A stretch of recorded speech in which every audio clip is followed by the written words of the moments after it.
Hello, and welcome to Critical Thinking Lecture 9. Today we're going to be talking about modality. That is to say, we're going to be talking about what could be. First, of course, as usual, we're going to meditate. So I'll let you do that, get your head set, and come back. We'll introduce possible worlds talk as a way to talk about what might have been. Now, a possible world is defined as a way this world might have been. Here's an example. Possible world. Person with a mustache. It's a giant one. Could be the case. As you know, it's true that I am bald. And it's false that I have a giant mustache. It's just a regular sized mustache. It puts its pants on one leg at a time like all other mustaches. But what about John could have had a giant mustache? Is that true or false? Look, you can't just look at me and see. Of course, it does seem true. And we can express this, though, with possible worlds talk. Specifically, there's some world where I do have a giant mustache. It's just not this one. See?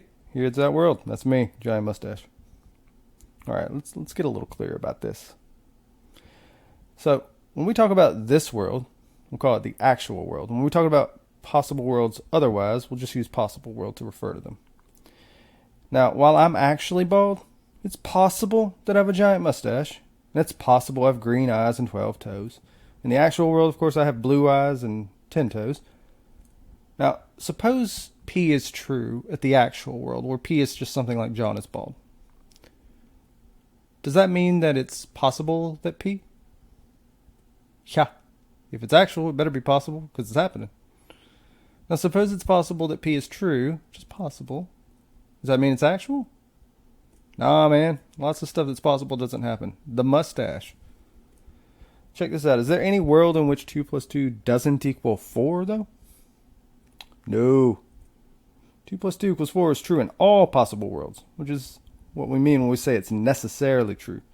Consequently, it means it's true in the actual world too, right? Because the actual world is one among any other possible worlds, and it's true in all of them. All right, what about this? 2 plus 2 equals 5, right? That's not true in any possible world, because 2 plus 2 equals 4 in every possible world. So, because of that, it's not true in the actual world, obviously. 2 plus 2 equals 5, it's impossible, which is just to say it's not true in any possible world.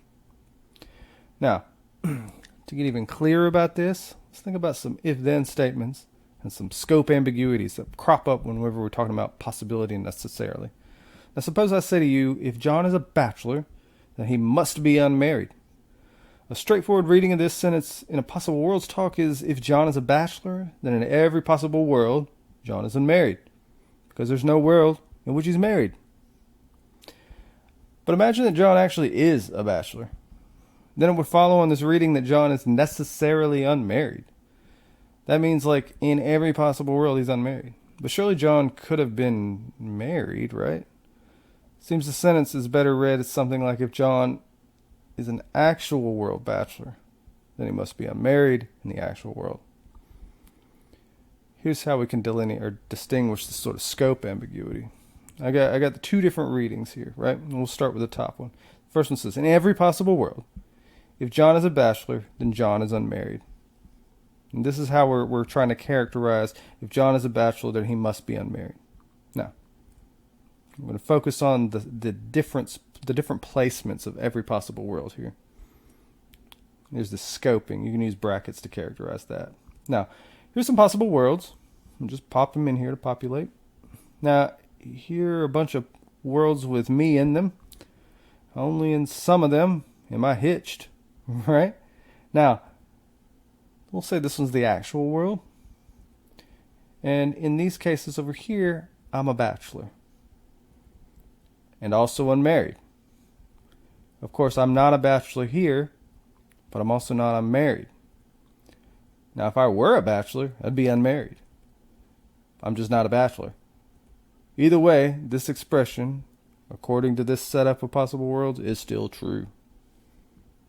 Now, what about this one? This is a stronger reading. This was the first one we were working with. If John is a bachelor, then in every possible world, John is married. Note where the every possible world is placed. Again, here's going to be the actual world. Now, John is a bachelor here. So for the claim to be true, he has to be a bachelor everywhere. But John isn't a bachelor in every world. So on this reading, or this expression, if we're trying to characterize if John is a bachelor, then he must be unmarried.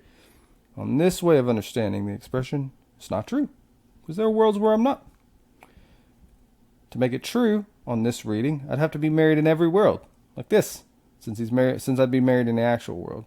Now this should just go to show you that this second reading, the stronger reading, probably not what people mean when they say if John is a bachelor, he must be unmarried.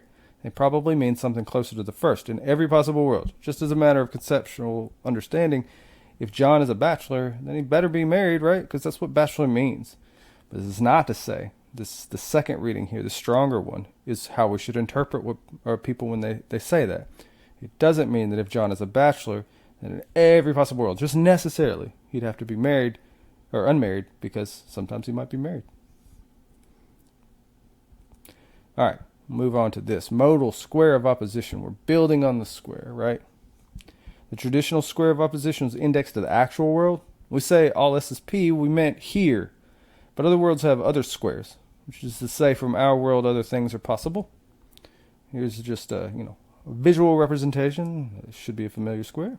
But instead of all A's or B's or whatnot, and no A's or B's, we have necessary, impossible, possible, and non-necessary. Now we're going to work some of this out in class. Just giving you the scaffold here. Let's say this is the actual world. Look, 2 plus 2 equals 4, 2 plus 2 equals 5. We know one's necessary, we know one's impossible, and that's going to be true for all the worlds. Let's add some content here. John is short, and John is nice. Is it possible? It's possible, right? Like John is tall. It's also possible that John is mean. It's not necessary, but it's possible. And this is all true of the actual world. Now, here's one way of understanding that at the actual world, it's possible that John is tall. Namely, if there's some other possible world where I am, right? Remember, just like the mustache. Same with John being mean. Same with John being nice. Now, it's not only possible that John is nice because he's nice in the actual world, but according to this diagram, I'm nice in other possible worlds. In fact, just from my own experience, I'm nice in most of them. In any event, talk to you soon.